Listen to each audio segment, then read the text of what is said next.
Bien, hablamos de ojo. Recordar que tenemos un tema de sentidos, ojo y oído. El tema de ojo es uno de esos grandes elementos. El ojo es uno de los grandes desconocidos. La mayoría de la gente no sabe prácticamente nada de ojo, ¿vale? Lo primero que tenemos que recordarnos es que el ojo está formado por tres membranas, por tres capas. Es un quiste lleno de líquido. La capa externa, que es la representada con color de marrón, es la esclerótica. La esclerótica es una capa conjuntiva, casi diríamos que es una capa colagénica, que protege al ojo en toda su periferia.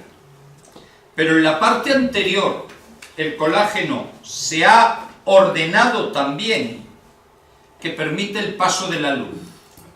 Y eso es lo que llamamos córnea.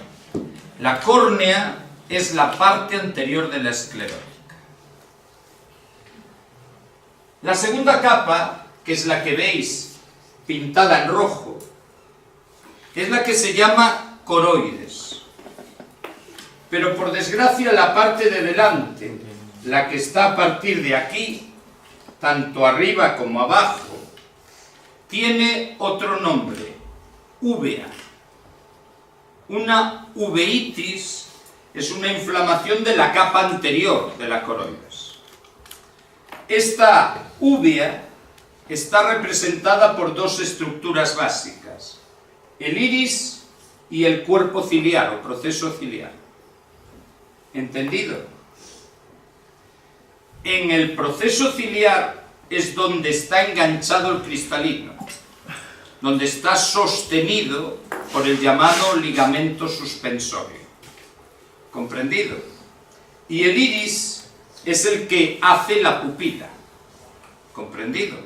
La pupila es un hueco que no tiene ninguna estructura. ¿Vale? Siempre hemos de recordar, fundamentalmente, que este iris está dotado de músculos. Unos músculos son como radios y otros músculos son como una, digamos, espiral. El que es un radio que abre y cierra importantemente esa pupila es el que está inervado por el parasimpático y es el responsable de la miosis. Por lo tanto, cuando estamos tranquilos, nuestra pupila se hace pequeña. ¿Entendido? Cuando estamos excitados, nuestra pupila se hace grande. ¿Entendido? El simpático produce midriasis y el parasimpático produce miosis. ¿Entendido? Estos elementos son muy importantes porque van a definir los colirios que le vamos a echar al ojo para explorarlo o tratarlo. Solo hay un colirio que no tiene nada que ver con todo esto, que es el colirio de fluorosteína para detectar cuerpos extraños. ¿Entendido? Bien, el cuerpo ciliar es el responsable de la producción del humor acuoso, también el responsable de la producción del humor vítreo. ¿Entendido? Son líquidos distintos. El humor acuoso es el que sale hacia adelante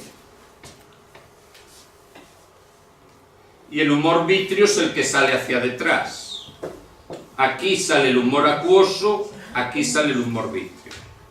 La densidad del humor vítreo es mucho más grande porque su función es mantener aplicado hacia atrás a la retina. ¿Entendido? Aquí se produce un fenómeno extraño. El cristalino tiene forma de lente biconvexa cuando somos jóvenes. Ya el mío es como mi barriga, pero hacia atrás. Ya está deformado por un saliente. Cristalino es un órgano epitelial que no para de crecer en toda la vida. No tiene sangre, se alimenta de los humores. Por lo tanto, cuando ese humor hace mucha presión, el cristalino se daña. ¿Comprendido? Y el cristalino, curiosamente, va a actuar como filtro para la radiación ultravioleta. ¿Comprendido? De esa manera evitamos que se dañe la retina. Esto es un problema en niños que no tienen cristalino. Esa patología se llama afaquia. La afaquia es un proceso donde naciste sin cristalino y te tienes que poner unas gafas muy espectaculares, porque son muy anchas, para poder ver correctamente. El cristalino está diseñado para ver de lejos. Por eso tiene la forma de disco biconvexo. El cristalino está hecho para ver a más de 4 metros. No hay ningún animal que lea. Así que, aunque primitivamente es redondo, al estar estirado nos permite ver a lo lejos. Pero cuando queremos leer, hay unos músculos que tiran del cristalino para que adopte una forma redonda y poder ver objetos cercanos. Eso es lo que se llama acomodación. Y la acomodación que nos va a permitir leer solo es posible con la acción del parasimpático. Nadie puede leer bien totalmente excitado. ¿Vale? ¿Está claro? Segundo elemento, la retina. La retina está formada por 2 estructuras, los fotorreceptores y las capas neuronales. Los fotorreceptores son de 2 tipos. En la periferia, los bastones reciben su nombre por su forma. Los bastones no captan colores, no nos permiten ver de forma definida. Vemos más manchas que realmente formas concretas y son esenciales para la visión nocturna. Ellos son los que contienen rodopsina, esta estructura de vitamina A que cuando recibe luz se deforma y al deformarse produce un estímulo eléctrico. Los bastones están en la periferia. Sirven para cuando no hay luz. ¿Vale? Los conos están en el centro, en la estructura que se llama mácula. Es la estructura diseñada para una visión aguda, para una visión de calidad, para leer y para ver colores. Por eso tenemos 3 tipos de conos, cada uno con su pigmento diferente. Este cono va a degenerar en algún momento de la vejez y aparece la degeneración macular senil, que es la primera causa de ceguera a partir de los 60 años. La degeneración macular senil no tiene tratamiento y por eso las personas mayores a veces no pueden leer, porque pierden conos. ¿Entendido? Esta estructura de fotorreceptores está sobre neuronas, no pegado a neuronas. Las neuronas que hay en la retina es la zona más inervada de todo el cuerpo. Hay más neuronas en mi retina que en toda la cabeza del gerente. ¿Entendido? tiene hasta 7 capas de neuronas. Es algo extraordinariamente complejo.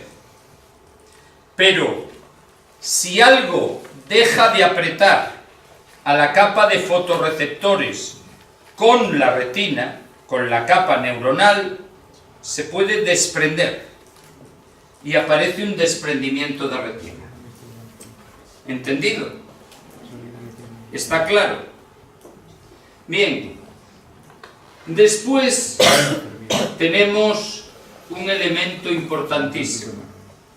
El líquido que se está produciendo se reabsorbe por el canal de Slem, ¿vale? Y viaja de esa manera hacia las venas que están situadas alrededor del ojo. Cuando este canal de Slem, o la estructura que filtra ese líquido, se obstruyen, tenemos el glaucoma de ángulo estrecho. El glaucoma de ángulo estrecho es el más agresivo que tenemos. La presión intraocular llega a 70 y a 80 milímetros de mercurio y es un dolor brutal. ¿Entendido? Un dolor brutal y necesita un tratamiento urgentísimo. En cambio, si el problema se debe a una producción de más humor acuoso del normal, tenemos el glaucoma de ángulo abierto, que aunque sube la tensión a 50, no es tan doloroso y no produce el síndrome del ojo rojo. ¿Entendido? Resultado. Nosotros tenemos párpados y los párpados son las primeras grandes preguntas de examen de ojos. En este borde libre de los párpados, donde tenemos las pestañas, hay 3 tipos de glándulas. Las más importantes son las de meibomio y las de Zeiss. Las de Zeiss son las que están pegadas a las pestañas. Las de meibomio están situadas un poquito más atrás. Cuando estas glándulas se inflaman, tenemos las primeras preguntas de examen.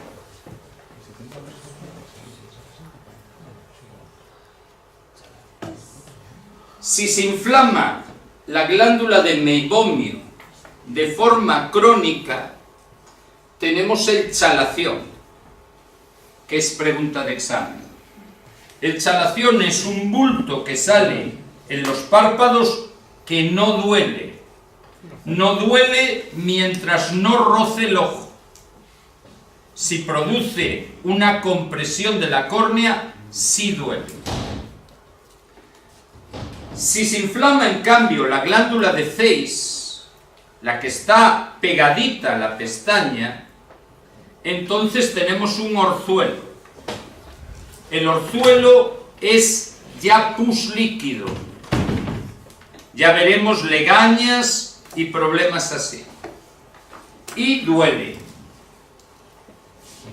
Y la más importante, cara al examen, la blefaritis. La blefaritis es un cuadro caracterizado porque aparecen escamas entre las pestañas. Escamas que parecen caspa. De hecho, puede estar provocado por la caspa. Y es una inflamación aguda de las glándulas del meibomio.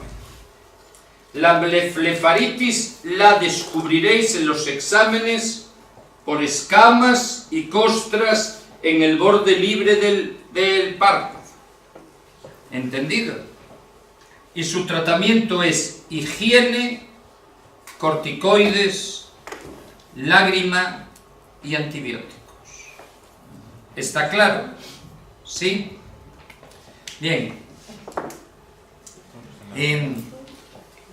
¿Cómo te pintas los ojos?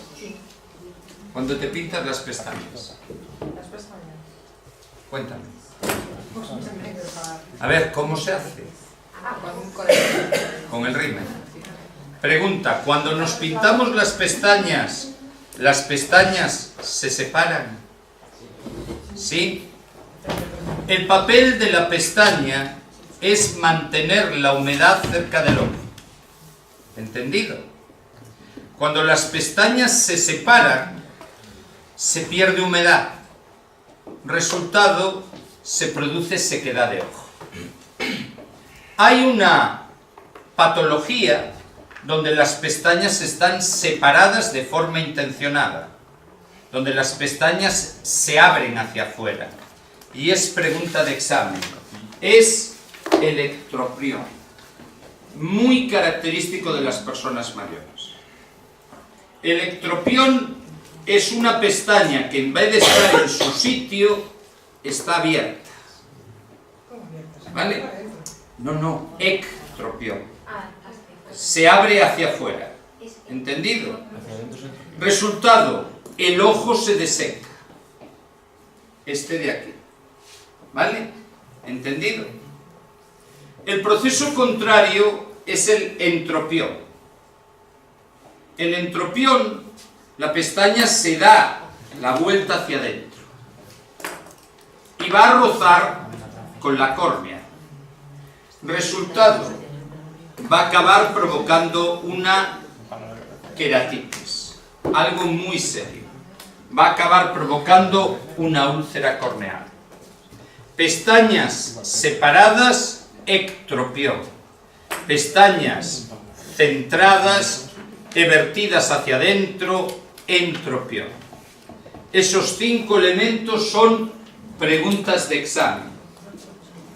Los 3 que vimos antes y los 2 que vemos ahora. También se ven en los párpados los acúmulos de colesterol, los antelasmas. Cuando una persona tiene niveles muy altos de colesterol, en los párpados le salen bultos. Esto sorprende, pero es pregunta de examen. Recordemos que también es pregunta de examen un conocimiento mínimo de las glándulas lacrimales. En la parte superior externa de los ojos, aquí, tenemos a las glándulas lacrimales. Aquí es donde se produce la lágrima. Y esa lágrima tapiza el ojo y en la zona interna es donde se recoge esa lágrima. ¿Vale? En esa zona interna es donde tenemos los canalículos y el saco lacrimal, que se continúa hacia abajo para acabar llegando con la nariz. ¿Vale?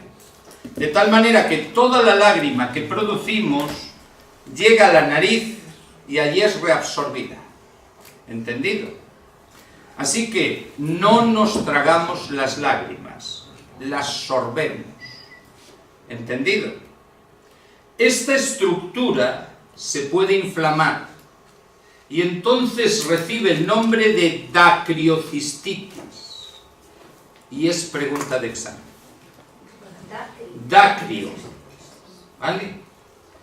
Yo recuerdo hace muchísimos años, la primera oposición que preparé, que una de las preguntas que salió en un test era ¿qué era la dacriocistitis?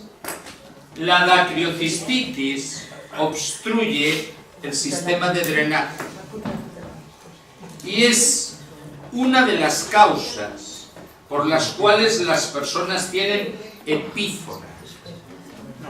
La epífora es una lágrima que cae de un ojo, que es muy llamativo decir que solo aparece, solo lloras por un ojo cuando no tienes lágrimas, porque es un proceso donde hay muy poca eliminación, ¿vale? Y solo lloras por un ojo. El test que objetiva la obstrucción es el test de Jones. ¿Entendido? En cambio, si tú lagrimeas, tienes una producción de lágrima exagerada y lloras por los dos ojos. La dacriocistitis puede ser un proceso muy doloroso e incluso muy serio, porque puedes tener una infección muy gorda, muy cercana al cerebro. ¿Entendido? Bien.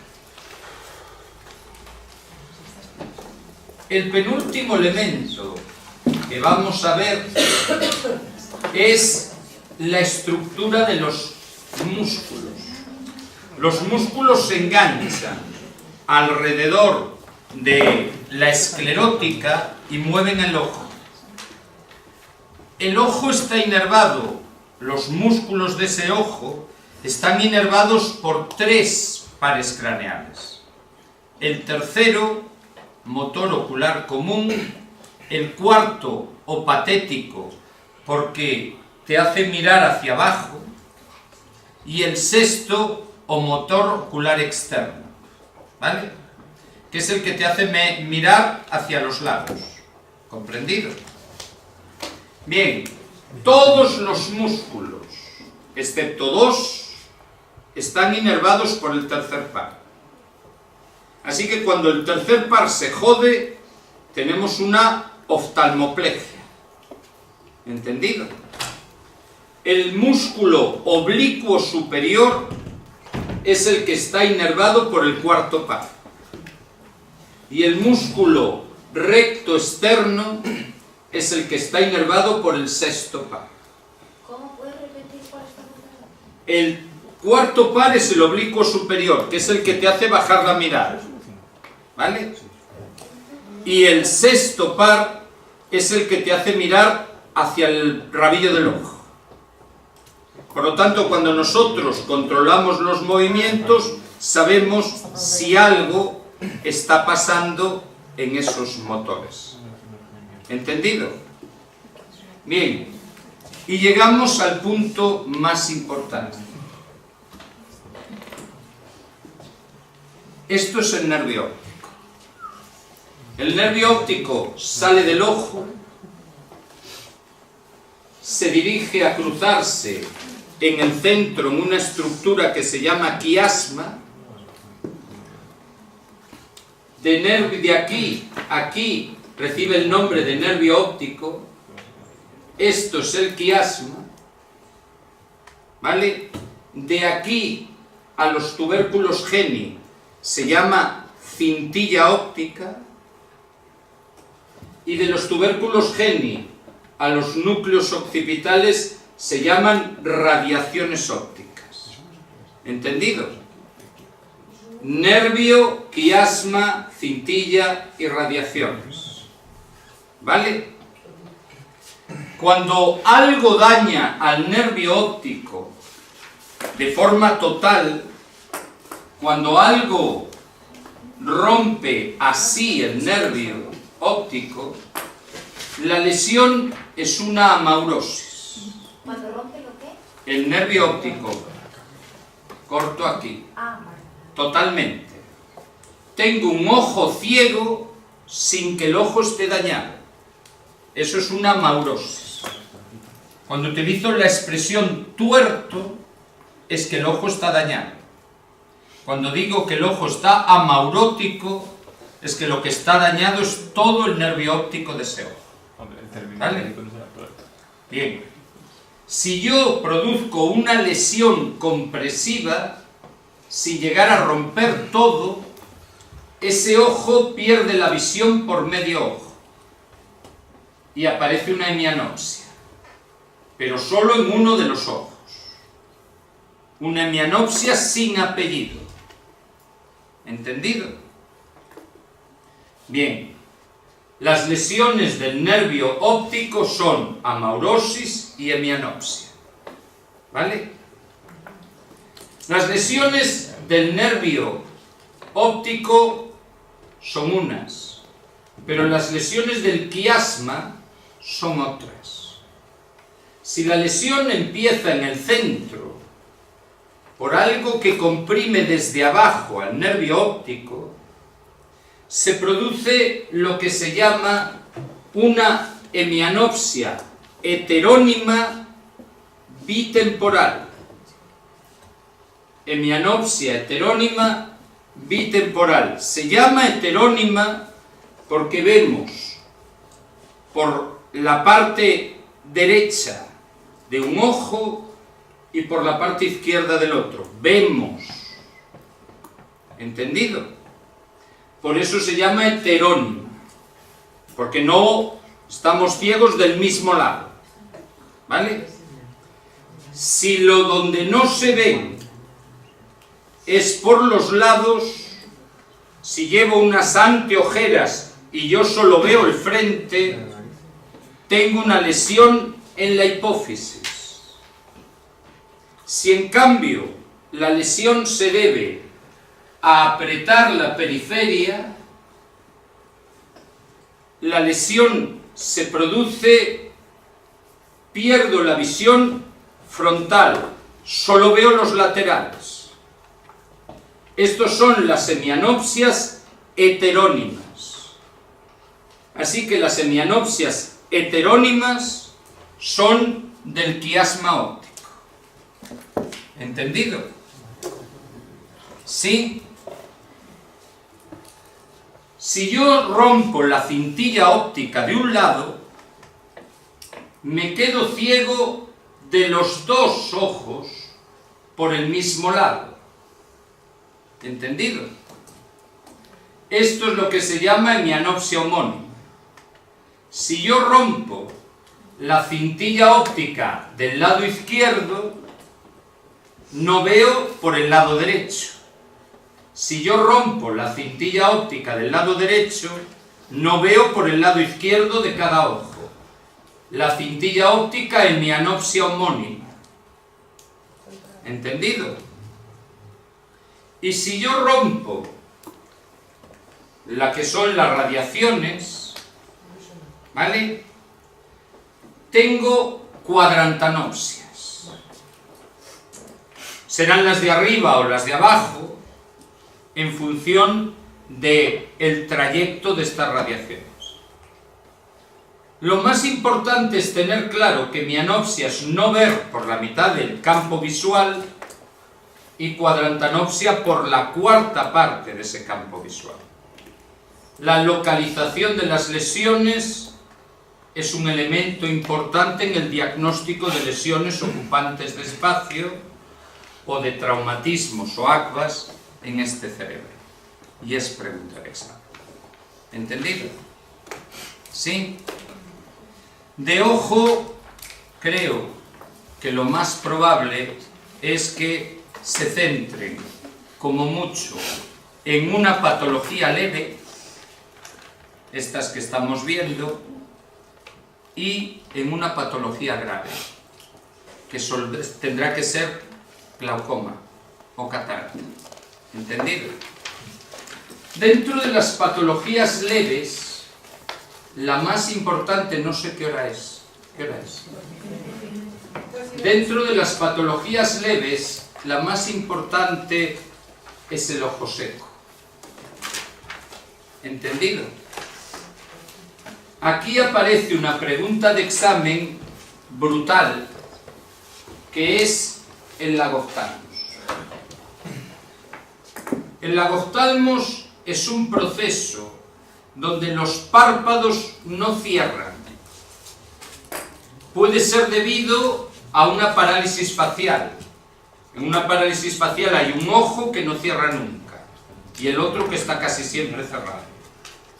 Puede ser debido al exoftalmos del tiroides.